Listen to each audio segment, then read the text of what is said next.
Welcome back to the Holosky Podcast, Listener Experience Edition. We are your hosts. I'm Steven. And Kyle. And it's Thursday, so we're almost there. You've almost made it. You've done great. One more. And we are here to help push that through with our Listener Experience of the Week, which we will jump into. But first, we got to get through the business. So check us out at all our social medias.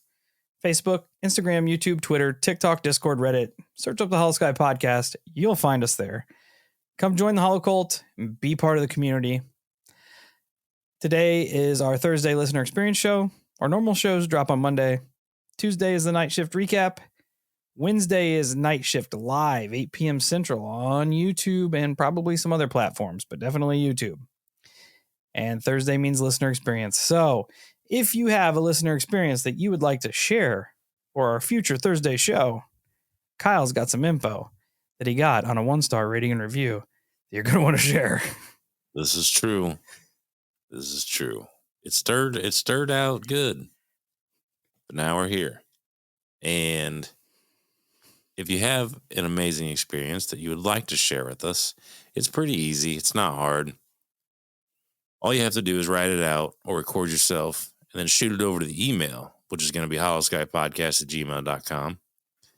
You can also ask to schedule an interview with us because we are buckling down and getting these things rolling again. You can call or text the holophone, which is going to be 618-556-0837. You can send us weird shit to Holosky Podcast, P.O. Box 145, Fieldon, Illinois, 62031. All this information is in the show notes in case you didn't have time to write it all down. If you'd like to support the show, plenty of ways to do it. We have a Patreon you can check out. You know the drill with that. We have a website, holoskypodcast.com. Go check the merch store. Rep the Holocult with some holo swag. We have a Venmo if you'd like to throw some pocket change in there. Greatly appreciated. And you can share the show. It's the most important thing you can do. Just share the show.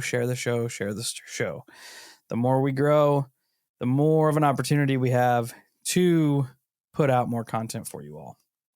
Agreed. That being said, we're jumping right in to today's listener experience. It comes to us from our friend, Brandon Wright. Brandon hosts the podcast Tinfoil Tales. So make sure everybody goes over there and shows him some love if you don't already. Hell yeah. Give him a good Holocult welcome. It's titled Strange Happenings at Home. Hey guys, I wanted to reach out and share the strange things that have been going on in my home lately. I thought you may find it interesting to use as a listener experience sometime if you wanted. Brandon. Titles Encounters in Our Rural Indiana Home. It started around October 2020 when my wife and I bought our home in rural Indiana. The house is set on a couple acres, and we wanted to have that mini farm life for our kids to enjoy. The house was built in 1978, and to the best of my knowledge, no one has ever passed away while living here. The older couple we bought the house from had lived here for nearly 25 years prior to us buying it. The older lady made mention to my wife that, quote, all of the doors have built-in crosses on them, end quote, which they technically do as per how the cross sections are made to give the appearance of a cross at the top section of the door. I never took much stock in that aspect until recently. Before we'd officially moved in, I was doing some painting in the kitchen. I had my little miniature schnauzer in here with me while I was working, and I noticed he started growling while he was laying in his bed. He was notorious for just growling for no apparent reason, but for some reason I felt a bit of unease when he did it this time. I ended up hearing a creak from one of the floorboards in the living room, which the floor still makes the sound today if you step on the same spot. So I poked my head into the living room and saw nothing. While this is going on, my dog is still growling. I told him to knock it off and went back to painting the walls. But I had goosebumps from the whole little experience. Obviously, houses make noise and settle, so I never thought a whole lot about it other than it was a bit strange, but that was the end of it. When we moved in, and it was probably a couple weeks now, and everything had been fine. Nothing strange or anything weird that I ever noticed. My wife and I had just put our daughter in her room to bed, and we came over to get in our bed to go to sleep. Our daughter at the time was nearly 2, so still a toddler, but slept in her own room. Her bedroom was right on the other side of ours. The windows in the bedroom still had the old roll-up blinds on them. As we were laying in bed, our blind shot up by itself, scared the hell out of us. We laughed it off and just assumed we didn't pull it down tight enough or something. A few minutes go by, and we hear this man-sounding voice come through the baby monitor, and it says, "Mine," which instantly creeped us out. We ran over to our daughter's room and got her and brought her into bed with us. That's pretty much where she ended up sleeping for the next 8 months, was in our room. A few days after, my wife was changing our daughter's clothes when she noticed 3 very long scratch marks down our daughter's back. These were not self-inflicted. They were too big and wide for her to have done them herself. So we even checked the other kids, and the spacing apart suggested that it had to have been made by a hand around my size. I know I didn't do it, and no one else's hands were large enough. At this point, I go into overprotective dad mode. I go through the entire house trying to call out whatever this thing is. I attempt to banish it by saying it's not welcome and that nothing negative is allowed to be here. I called it some choice names and threatened it if it chose not to leave. I tried my best to get rid of whatever negative energy was in the house. We never had any more issues afterwards that I was aware of, but I think there actually was, but we were just trying to ignore it. Months to a year go by, and my daughter ended up having an imaginary friend named Chloe that she was always talking about and talking to. That instantly creeped me out, and I was not about that. My wife didn't think much of it, but with me being the person I am, experiencing crazy stuff that I have, nothing about an imaginary friend sounds like a good thing. My wife had tried to explain that Bluey's friend is also named Chloe, and our daughter was always watching that, so that's all she was doing was pretending. Sounds plausible. I chalked it up to that and left it alone for a while. I made the mistake of asking her about this Chloe, to which she started to tell us more about her. I asked what she looked like. She said, "Kind of like a girl." I said, "Well, what color is she?" She said she's purple. That kind of made me feel a bit better, thinking, okay, clearly she's making this up. I asked why she's purple, and she said because she's dead. Talk about a gut punch. This instantly made me have that weird, almost nauseous feeling. I said, "What do you mean she's dead?" And she says, "She's a ghost." My daughter was around 3 at the time. She shouldn't really know what a ghost is or what dead things look like. So I'm back into my whole overthinking and overprotective dad mode and told her that Chloe isn't allowed here anymore and that she's not allowed to talk to her. She can't be friends with her anymore because I don't want her talking to any ghost. As crazy as it sounds, taking the word of a small child can seem irrational, but after the stuff that happened the year prior, I wasn't taking any chances. I've heard too many stories about how kids are more open to these sorts of things, and I just wasn't having it. I ended up starting my own show not long after this all went down last year. I had some random person comment on one of my posts that they were worrying about me and my family. Well, this, of course, piques my curiosity. And I asked, "What do you mean?" This person said, "When you start looking into these sorts of things, sometimes they start looking back." Thanks for that paraphrasing of Nietzsche, their random internet commenter. I didn't put any real thought into what they said until I started noticing the changes in my child's sleeping patterns. My daughter started getting up in the middle of the night and coming into our room having, quote, bad dreams.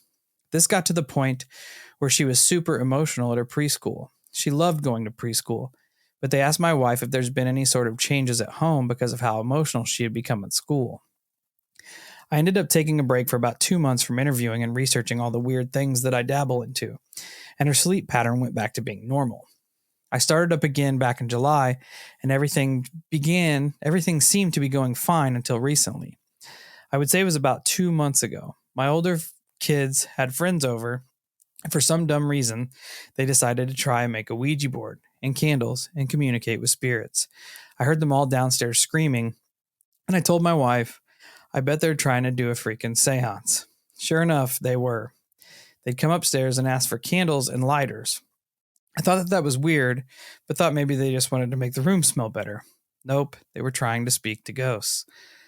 I went down and ripped everyone a new one. I told them they could open a doorway and bring something truly evil in here, something that could potentially follow them home and cause all sorts of problems. Needless to say, those friends have never asked to come back to our house. A few weeks go by, and my youngest son is starting the same sleep issues. Not only that, but my daughter's bad dreams are happening again, almost every night. We end up sharing our bed with a soon to be 5-year-old and a 2-year-old. I can't say the bad dreams are related, but it seems a bit sus considering they only tend to happen when I'm looking into these weird topics. The weirdest things lately happened not even 2 weeks ago. We were lying in bed, and our 2-year-old is laying between us. He looks up at the ceiling and points and says, "Daddy, a ghost. Daddy, a ghost." This whole time, I'm not looking. My wife asks if I hear him, and I say, "Yep," and continue to just lay there facing the wall. I rolled over, looked, and saw nothing but some shadow caused by the fan that my wife insists we have on so she can sleep. My son curled up against my wife and kept pointing at the ceiling, saying ghost. I never saw anything, nor did my wife. We got him calmed down. We went to sleep. He wakes up around 4:30 in the morning and asks for a bottle. So I get up to go get him one, and he says, "Oh, Daddy, ghost gone." The same shadow was still there, so clearly it wasn't the shadow. My wife asked again, "Did you hear him?" And I said, "Yes, I did hear him." The next morning, after they all left the house, I went through the whole place again, doing the same thing I did 3 years ago. I tried to banish any sort of negative energy, evil spirits, anything demonic, and said it needed to leave and it was not welcome here. This past Friday, I'm in the living room. The bigger kids are downstairs. My wife and youngest daughter aren't home. It's just me and the 2-year-old son upstairs. He comes running out of his room and say, "Ghost bye, Daddy ghosts." I end up recording this and sending it to my wife. He was afraid, and you can tell by the way his fingers are moving and stuff. He looks nervous. He's only 2 and he barely talks and has no idea what a ghost is. I don't really watch things on TV when they're around. They don't hear anything I do for my show, so how he even knows what the word means is beyond me. The next night, this past Saturday, I had a dream that he was being abducted by these weird little pinkish aliens. They don't look like grays. They were more humanoid looking, but still definitely alien looking bastards. I remember I ran up to them and started swinging and hitting, trying to get him back. I took a couple down, but one of them stuck some silver light thing in my right nostril. I woke up instantly in my bed, freaking out because my son wasn't laying next to me like he had been. Somehow he moved down to the foot of our bed, just under the covers. I brought him back up between my wife and me and went back to sleep. When I woke in the morning, I went to the bathroom and had to blow my nose. There was blood on the tissue.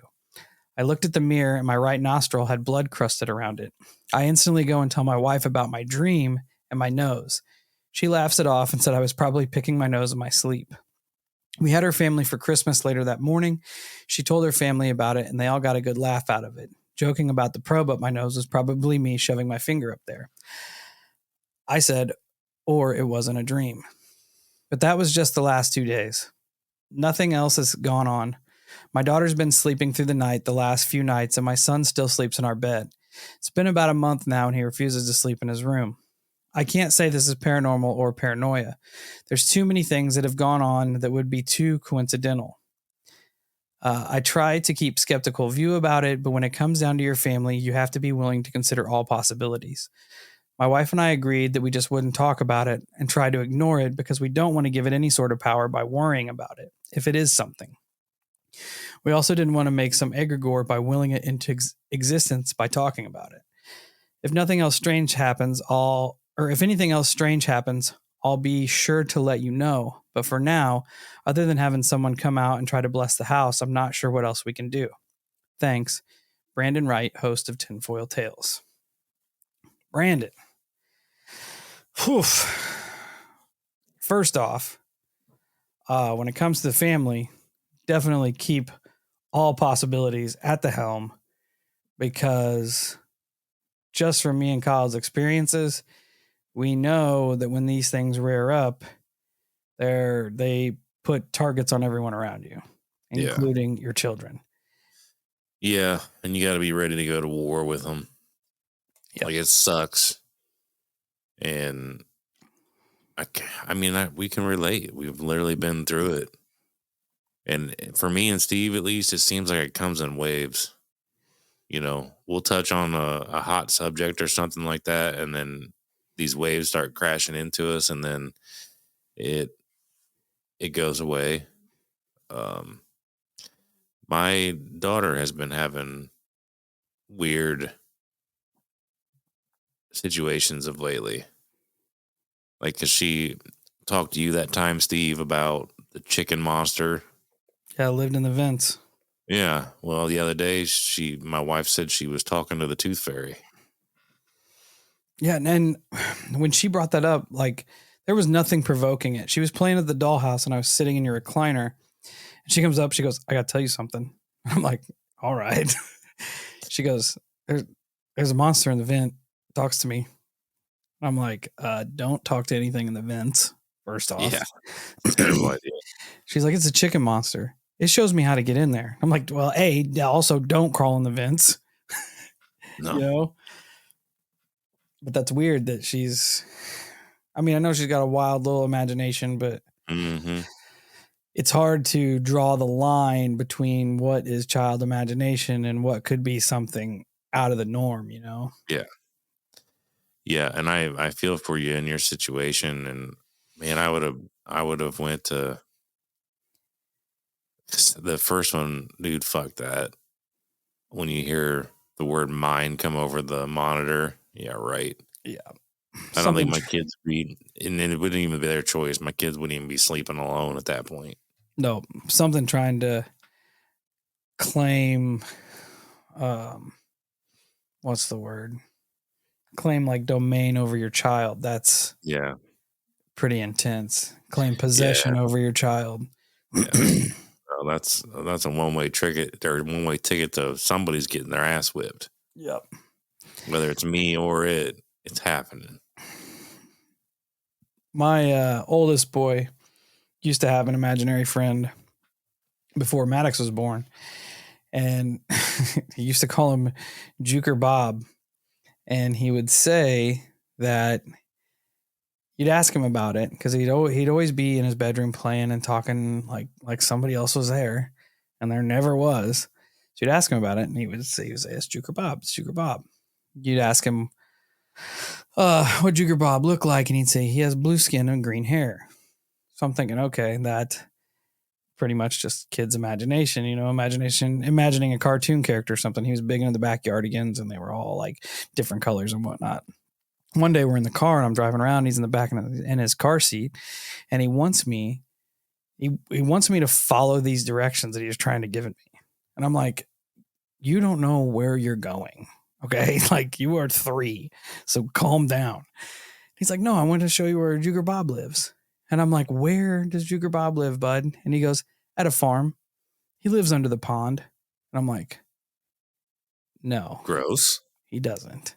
Then I'm playing it through my head like, oh, his skin's blue, his hair's green. Like maybe whatever this is did perish under the water Yeah. and have like moss growing in their hair and stuff. It just at that point I'm like, nope. Don't you go Oh, to I'm the where same Jigger boat. Bob lives. We're not going to where Jigger Bob lives. Same boat. Wouldn't it would have been a hard no, and I would have tried changing the subject. Be like, don't ever talk about Juker Bob again. Yep. Imaginary friends are sketchy at best. Yeah. I used to have one that lived in the TV, apparently. I don't remember him, but my mom does. And I would just sit there and talk to the static in the TV. That's terrifying. Yeah. I mean, it tracks considering where I'm at now. So, Right. I'm afraid Maeve's on that path. I really do.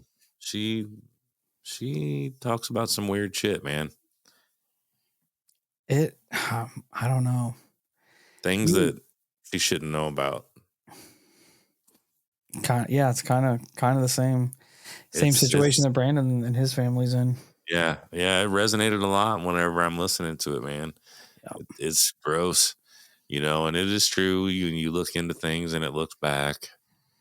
It's almost like it notices you, like it knows that you're studying, looking into, experiencing things that are on the fringe. And it's almost like when that veil thins, not only can they see and pass through it to get to us, they can also see us trying to look through it, which is terrifying.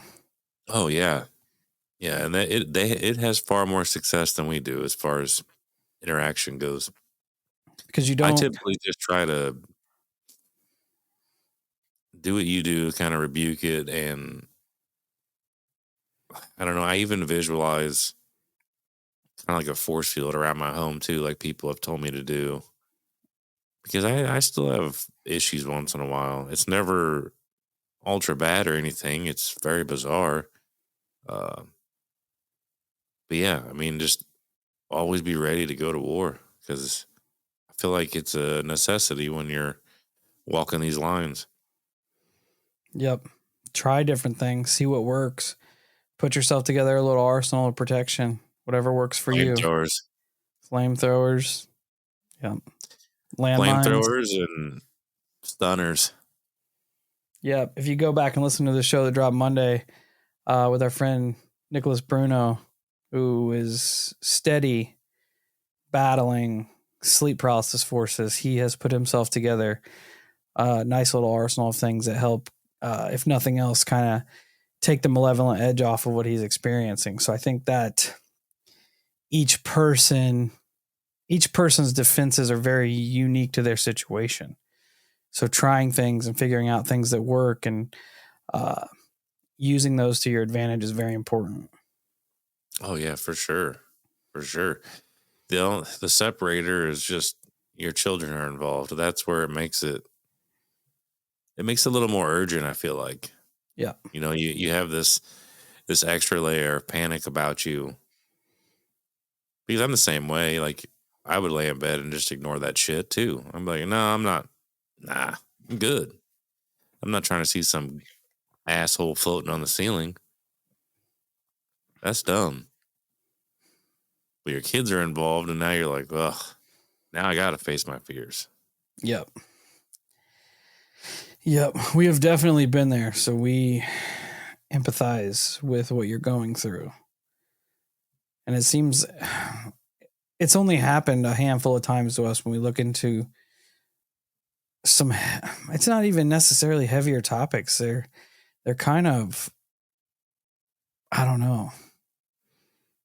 It's hard to describe. It's not like there's any warning signs that we could have seen to kind of negate us away from what we were looking into. Yeah. Until it's already there and happening. Yeah, maybe. And sometimes, well, I mean, in your case, I feel like it's a little more nefarious, but sometimes in mine and Steve's, I kind of feel like it's, I don't want to say nefarious or anything like that nature. It very well could be. But sometimes it just feels like an acknowledgement. Like, all right, I see you. I see you. Yeah. And we got a couple players in the game. Yeah. I think there are different echelons. You know, like when we were looking at the Bledsoe stuff, I feel like that was nefarious and trying to get us to stay in our lane. Yeah. Because it immediately came at us at all our most vulnerable spots. Yeah.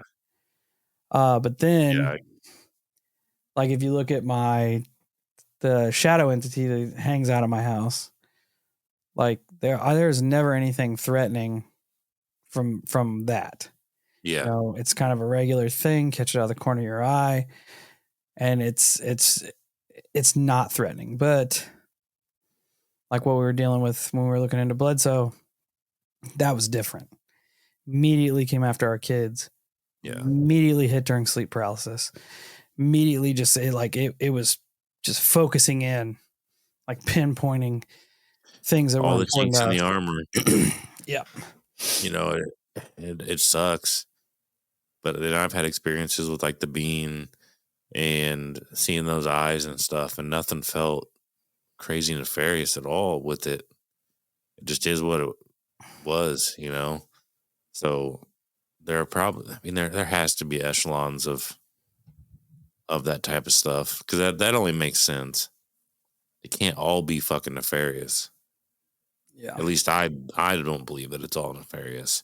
I still throw a shotgun of rebukement out there though. Like, all right, time to get the fuck out. You're not interrupting my family. Leave. Yep. But man, we feel for you.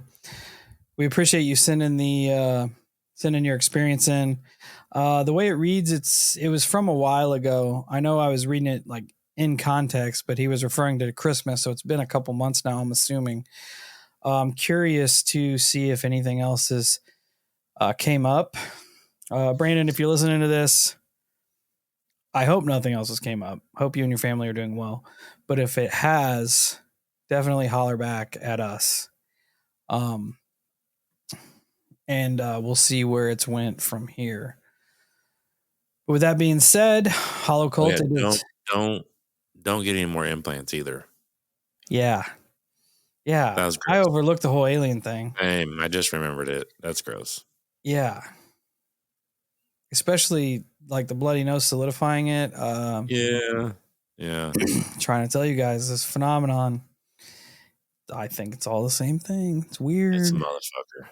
It's weird that you're having ghost issues and then you start like battling off the ghosts and then they bring the Ouija board in. So now you may have like demonic issues and you start battling off the demonic issues. So then comes the alien issues.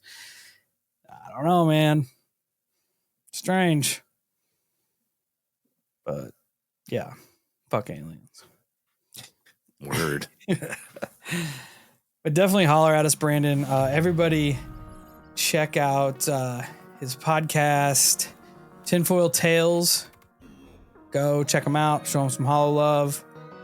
I want to think he may have sent us an email or Discord or something about getting together and being on his show. I'll look for it. Because sounds like a plan. That'd definitely be some good conversation.